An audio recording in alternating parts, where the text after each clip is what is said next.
చేరికలు వచ్చిన మీ అందరికీ యేసుక్రీస్తు నామం పేరిట శుభాభినందనాలు. హెబ్రీ పత్రిక 11వ అధ్యాయం 9-10 వచనాల్లో అబ్రహాము గురించి పౌలు భక్తుడు రాస్తా ఉన్నాడు.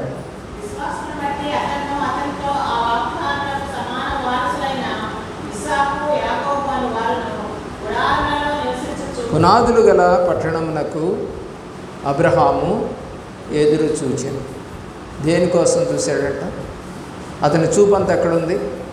పునాదులు గల పట్టణం వైపు అతని కన్నులు చూస్తూ ఉన్నాయి. ఆదికాండము 18వ అధ్యాయం 2వ వచనంలో ఈ అబ్రహాము దేవదూతలను చూశాడు. 3 దేవదూతలను చూశాడు. కాబట్టి ఎవరిని చూస్తూ ఉన్నాడు? మనం చదువుకున్నటువంటి మాట ఇందాక, పునాదులు గల పట్టణం. అది ఎక్కడుందంటే పరలోకంలో దేవుడు మన కొరకు ఏర్పాటు చేస్తున్నాడని కొరింథీయులకు రాసిన 2వ పత్రిక 5వ అధ్యాయం 1వ వచనంలో కనపడుతుంది. ఇదే ఆదికాండములో 22వ అధ్యాయము 13వ వచనం కూడా చూడండి. 22:13.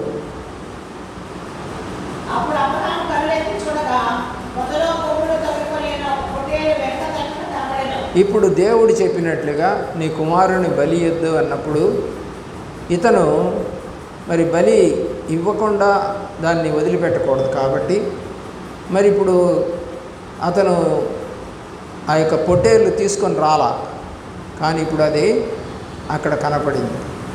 దాన్ని చూశాడు, దేవుడు చెప్పాడు, అతను చూశాడు, బలి ఇచ్చాడు. సేవకుడితో చెప్పాడు, మేము కొండ మీదకి వెళ్ళి ప్రార్థించి తిరిగి వస్తామని కూడా చెప్పాడు. అలాగనే ఇద్దరు కొడుకు తండ్రి ఇద్దరు వచ్చారు. నిర్గమాకాండం 3వ అధ్యాయంలో 2వ వచనం నుండి 4వ వచనం దాకా మోషే మండుచున్న పొదలో దేవుణ్ణి చూశాడు.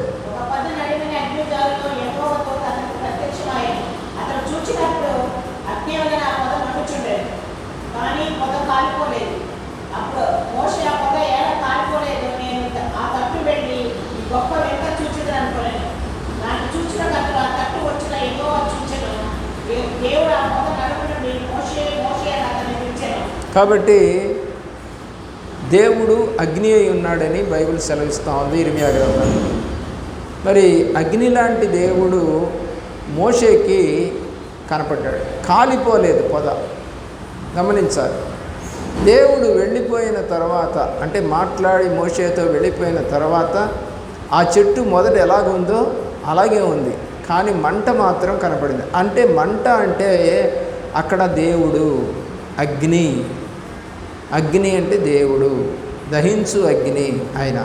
కాబట్టి కాల్చివేయగలిగిన శక్తి ఉంది, కాల్చకుండా ఉంచగలిగిన శక్తి కూడా ఆయనకు ఉంది. ఆయన్ని అగ్నిలో చూశాడు మోషే. 33వ అధ్యాయం 11వ వచనంలో కూడా చూడండి. 33వ అధ్యాయం 11వ వచనము 11 అండి.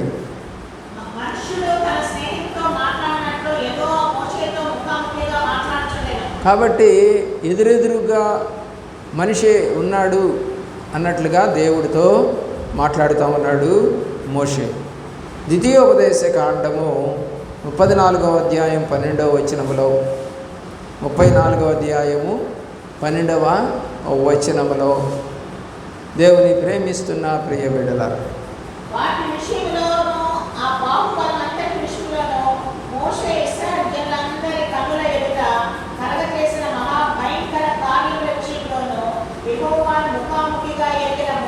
కాబట్టి దేవుణ్ణి ముఖాముఖిగా చూసినటువంటి విధానం ఎవరిని చూస్తూ ఉన్నారు?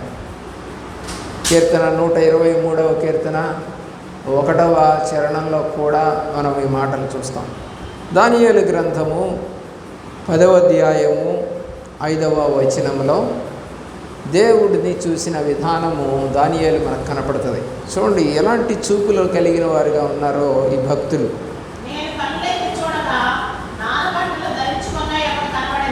ఎవరైనా యేసు గారే, యేసు ప్రభు వారే. పిల్లరా ఆయన చూశాను అని స్పష్టంగా రాస్తూ ఉన్నాడు దానియేలు.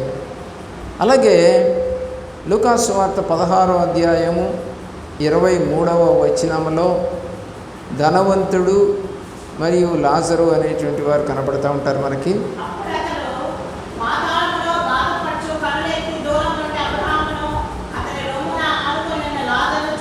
చూసారా? ఎవరిని చూశాడు? పాపిగా ఉన్నటువంటి వ్యక్తి, పాతాళానికి వెళ్ళిన వ్యక్తి కూడా ఎవరిని చూశాడంట? అబ్రహాముని చూశాడు.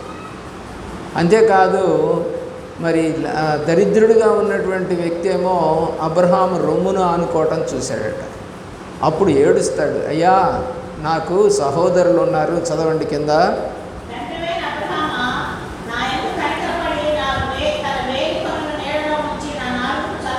కింద భాగంలో సహోదరుల గురించి మాట్లాడతాడండి.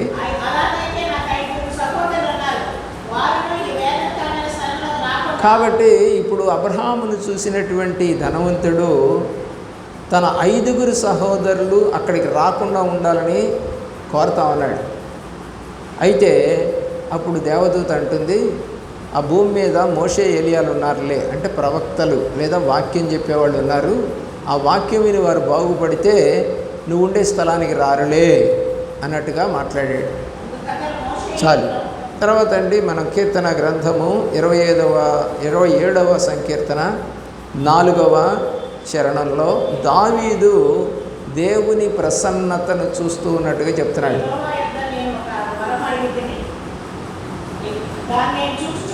చూసారా? దేన్ని చూస్తున్నాడు? ఏదైతే వరం అడిగాడో ఆ వరాన్ని నేను చూస్తున్నాను. ఏంటి అంటే దేవుని ప్రసన్నత.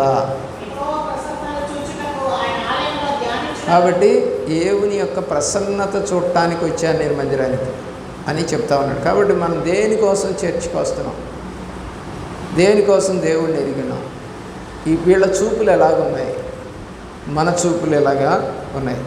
లూకాసు సువార్త 19వ అధ్యాయం 4వ వచనంలో జక్కయ్య చూపులు ఎలా ఉన్నాయో చూడండి. యేసును చూచినట్టు చూపులు. 19వ అధ్యాయము 4వ వచనం. కాబట్టి ఎవరిని చూశాడు జక్కయ్య? యేసు ప్రభువుని చూశాడు. ఆశ, అతని చూపంతా ఎవరి మీద ఉంది ఇప్పుడు? యేసయ్యను చూడాలి తపన. సినిమా యాక్టర్ని చూడాలని లేదా రాజకీయ నాయకుని చూడాలని లేదు, దేవుణ్ణి చూడాలని. దేవుని యొక్క ప్రేమలో వీళ్ళంతా కూడా గొప్ప మనుషులుగా మారారండి. ఎందుకంటే అతను తన పాపాన్ని ఒప్పుకున్నాడు, యేసు ప్రభువుని చూసి మరి ఆయన ఇంటి చేర్చుకొని తన పాపాన్ని అంతా వదిలిపెట్టినట్టుగా మనం చూస్తూ ఉన్నాం 9-10 వచనాల్లో. అలాగే సమూయేలు మొదటి గ్రంథము 16వ అధ్యాయము 12వ వచనం. 16వ అధ్యాయము 12వ వచనం. సమూయేలు గ్రంథం, మొదటి సమూయేలు గ్రంథం. సమూయేలు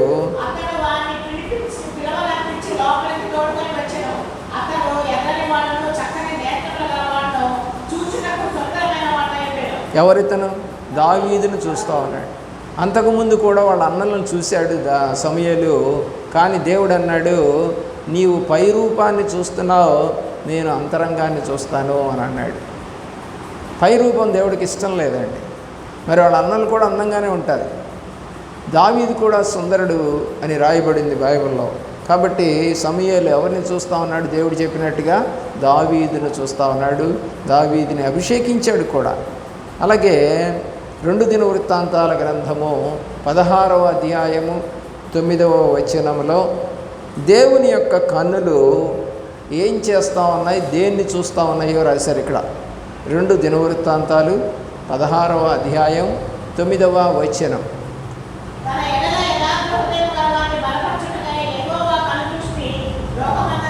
కాబట్టి దేవుని కన్ను దృష్టి యథార్థవంతుల కొరకు వెతుకుతూ ఉన్నదన్నమాట. మరి మన దృష్టి కూడా అలాగే ఉండాలి, మంచి వాళ్ళ కోసం వెతికేటట్టుగా. చెడ్డవాళ్ళను చూడకుండా, స్త్రీలను చూడకుండా, లేకపోతే అక్రమపు సంపాదన వైపు కన్నులు చూడకుండా, దౌర్జన్యం వైపు చూడకుండా, దొంగతనం చేద్దామనే చూపు లేకుండా, వ్యభిచారం చేద్దామనే చూపు లేకుండా ఉండాలి. పేతురు మొదటి పత్రిక దేవుని యొక్క ప్రేమలో 3వ అధ్యాయము 8వ వచనం చూడండి, లేదా 3వ అధ్యాయం 12వ వచనం చూడండి. 12వ వచనం. కాబట్టి ప్రభు కన్నులు ఎక్కడుంటాయంట? నీతిమంతుల మీద ఉంటాయి, వారి ప్రార్థనల వైపు ఉంటాయి ఆయన యొక్క కన్ను. కీర్తనలో కూడా మాటలు మనకు కనపడుతూ ఉంటాయి.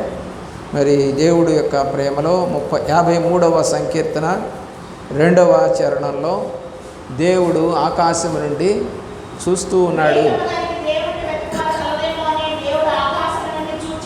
ఆయన ఇంకొకటి ఏం చేస్తున్నాడంటే, ఎందుకు చూస్తున్నాడంటే వివేకము కలిగి దేవుణ్ణి వెతుకుతారేమోననే ఉద్దేశంతో చూస్తూ ఉన్నట్టుగా బైబిల్ తెలియజేస్తాం. అపోస్తుల కార్యగ్రంథము 9వ అధ్యాయము 3వ వచనం నుండి 5వ వచనం దాకా పౌలు దేవుణ్ణి చూశాడు, యేసు ప్రభువుని చూశాడు, మాట్లాడాడు.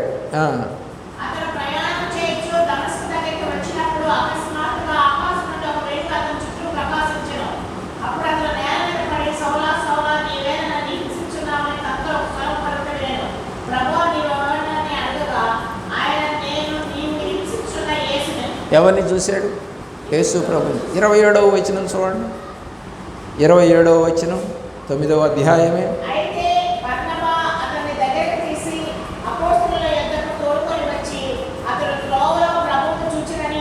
చూసారా? త్రోవలో ఎవరిని చూశాడట?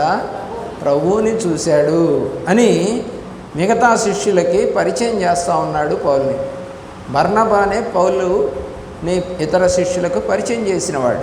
బర్నబా ధనవంతుడే, పౌలు కూడా ధనవంతుడే. దేవుని యొక్క ప్రేమలో ప్రకటన గ్రంథములో 1వ అధ్యాయము 7వ వచనములో ప్రతి నేత్రము కూడా ఆయన చూస్తుందట. పొడిచిన వారు కూడా ఆయన చూస్తారు. ప్రతి నేత్రము అన్నాడు అంటే మంచి చేసిన వాళ్ళు, చెడు చేసిన వాళ్ళు, రక్షణ పొందినవారు, పొందనవారు, మారుమనసు పొందినవారు, పొందనవారు, చర్చికి వచ్చేవారు, రానివారు అందరూ చూస్తారు. ఎందుకని? ఎవరెవరికి ఏ తీర్పులు ఇవ్వాలో దేవుడు ఆ తీర్పు ఇవ్వటానికి వాళ్ళందరూ చూస్తారు. కొరింథీయులకు రాసిన 2వ పత్రిక 4వ అధ్యాయం 4వ వచనంలో మనోనేత్రాలు గుడ్డితనం లేకుండా చూసుకోండి అన్నాడు. మనోనేత్రాలు, నేత్రాలు వేరు, మనోనేత్రాలు అంటే గుడ్డి వాళ్ళు కూడా గ్రహించగలిగినటువంటి దాన్ని మనోనేత్రాలు అంటారు.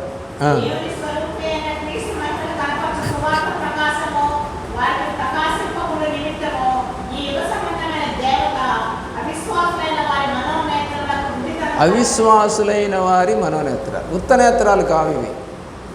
ప్రభువుని ఎరిగి రక్షణ పొంది ప్రార్థన చేసి పాటలు పాడి పరిచర్య చేసి దేవుడు ఉన్నాడని నమ్మినటువంటి వాళ్ళ యొక్క మనోనేత్రాలకి ఏం కలుగుతుందంట? గుడ్డితనం. కాబట్టి మనోనేత్రాలు చాలా జాగ్రత్తగా పెట్టుకోవాలి. ఈ మనోనేత్రాలు ఎలాగా ప్రభు సన్నిధిలో ఉంటా ఉన్నాయి అని దేవుడు అడుగుతూ ఉన్నాడు. అలాగే ఎఫెసీయులకు రాసిన పత్రిక 1వ అధ్యాయము 17వ వచనంలో కూడా ఈ మనోనేత్రాల గురించి మాట్లాడుతున్నాడు. మనోనేత్రాలు ఏం కావాలి? ఇందాక ఏమైనాయి? అపవాది వాటిని మూసేశాడు. ఇప్పుడు జాగ్రత్తగా ఉంచుకోండి అని హెచ్చరిక చేస్తూ ఉన్నాడు ఎఫెసీ పత్రిక. ఆదికాండము 28వ అధ్యాయము 12వ వచనం నుండి 15వ వచనం దాకా చదవద్దండి. యాకోబు ఆ యొక్క బేతేలు అనేటువంటి స్థలములో దేవుడిని కలలో దర్శనంలో చూశాడు. కాబట్టి దేవుని దర్శనం ప్రకారమే అతను ఊరిలోకి వెళ్ళాడు. తిరిగి మళ్ళా వాళ్ళ ఊరికి తిరిగి వెళ్ళినట్టుగా చూస్తున్నాం. బేతేలు అంటే దేవుని మందిరం. దానికి అంతగా ముందు ఉన్నటువంటి పేరు ఊజు అనే పేరు కనపడుతూ ఉంటుంది. తర్వాత శిష్యులు మత్తయి సువార్త 4వ అధ్యాయం చదవద్దులేండి. 18వ వచనం నుండి 22వ వచనం దాకా ప్రభువారు శోధన ముగించుకొని తర్వాత వస్తూ ఉన్న సందర్భంలో చేపలు పట్టుకుంటున్నటువంటి 4 జాలర్లు మనకు కనపడతారు ఇక్కడ. ఈ 4 జాలర్ని ఆయన పిలిచారు. దేవుడు వారిని చూశాడు, వారు దేవుణ్ణి చూశారు. కాబట్టి దేవుణ్ణి చూసిన వీరు వెంబడించారు. చాలామంది దేవుణ్ణి చూస్తున్నారు చర్చికి వచ్చి, కానీ వెంబడించటం లేదు. కానీ వీళ్ళు వెంబడించిన కళ్ళు కలిగినటువంటి శిష్యులు విన్నారు, చూశారు, వెంబడించారు. దేవుని చూపులు జ్ఞాపకం చేసుకోండి. మత్తయి సువార్త 5వ అధ్యాయము 28వ వచనంలో దేవుడు కొండ మీద ప్రసంగంలో అక్కడికి వచ్చినటువంటి ప్రజలతో మాట్లాడుతూ చెప్తున్నాడు ఎలాగుండాలో. చదవండి. ఏ చూపంట? మోహపు చూపు. పెళ్ళి అయిన వారు కావచ్చు, కానివారు కావచ్చు, యవనస్తులు కావచ్చు, ఏ చూపు చూడకూడదంటాడు? మోహపు చూపు. అంటే వారిని అనుభవించాలి అన్నటువంటి ఆలోచన చూపులు నీకు ఉండకూడదు. ఇందాక మనం చదువుకున్నట్టుగా వెలిచూపులు ఇక్కడ దేవుని యొక్క ప్రేమలో. యోహాను రాసిన సువార్త 7వ అధ్యాయము 24వ వచనములో, అలాగే 2 కొరింథీ పత్రిక 5వ అధ్యాయము 6వ వచనములో ఏ చూపులంట? వెలిచూపులు. తిక్కలోళ్ళు చూసినట్టు చూస్తూ ఉంటారు. ఏం చూస్తున్నారో తెలియదు, ఎందుకు చూస్తున్నారో తెలియదు. అలాగా వెలిచూపులు చూసేటువంటి మనుషులు ఉన్నారు ఈ భూమి మీద ఇప్పటికీ కూడా. కాబట్టి దేవుని యొక్క ప్రేమలో జ్ఞాపకం చేసుకోండి. అపోస్తల కార్యగ్రంథము 6వ అధ్యాయం 1వ వచనంలో ఏమంటున్నాడంటే 6:1 చిన్న చూపు.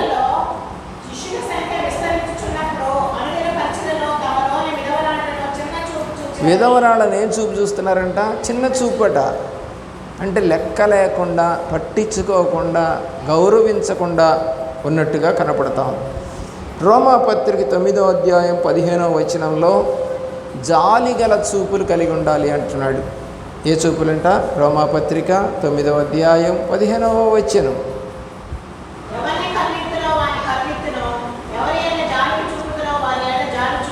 ఎవరి మీద జాలి చూపాలో ఆయనకి తెలుసు. జాలి చూపులు కలిగిన దేవుడు. ఎవరి మీద చూపాలో వాళ్ళ మీద చూపిస్తాడు. అందరి మీద చూపడండి. అలా అనుకోకండి. చాలామంది అనుకుంటారు నా మీద కూడా చూపిస్తాడులే అని. ఎందుకంటే మనం సరిగా నడవకపోతే జాలి చూపులు ఉండవు. అలాగే ప్రభు యొక్క కన్నులు కనికరము కలిగిన చూపులు. 2 కొరింథీ పత్రిక 1వ అధ్యాయం 3వ వచనం, 2 తిమోతి 1వ అధ్యాయం 16వ వచనం, యోధా పత్రిక 1వ అధ్యాయం 22వ వచనం. చదువుదాం. మొదటిది 2 కొరింథీ 1:3. కనికరము చూపేటువంటి తండ్రి అంటే ఎవరు? ప్రభువారు. అలాగే 2 తిమోతి 1:16లో కూడా కనికరమునే కోరుతున్నాడు దేవుడు, బలిని కోరడు. దేవుని యొక్క ప్రేమలో 1వ అధ్యాయం 16వ వచనం 2 తిమోతి గ్రంథం. మనందరి పట్ల ఏం చూపాలని కోరుకుంటున్నాం మనం? కనికరం అనేటువంటి చూపు అయినా మనమే కనికరించయ్యా అని అడుగుతూ ఉంటాం. కాబట్టి కనికరించే దేవుడు ఆయన. కాబట్టి యోధా పత్రిక 1:22లో కూడా ఆ మాట మీకు కనబడదు. దేవుని యొక్క ప్రేమలో ప్రియులరా, పునాదులు గల పట్టణానికి ఎదురు చూసే మనసు అబ్రహాముకు ఉన్నట్టుగా మనకు కూడా ఉండాలి. మన ఎయిమ్ అంతా, మన గోల్ అంతా కూడా పునాదులు గల పట్టణానికి వెళ్ళాలి అనేది తప్ప అటు ఇటు తిరగాలని కాదు. నేను గమనించుకోవాల్సిందిగా ప్రేమపూర్వకంగా మనవి చేస్తూ ఉన్నాను. దేవునికి స్తోత్రం కలుగును గాక. మోకరించండి, ప్రార్థన.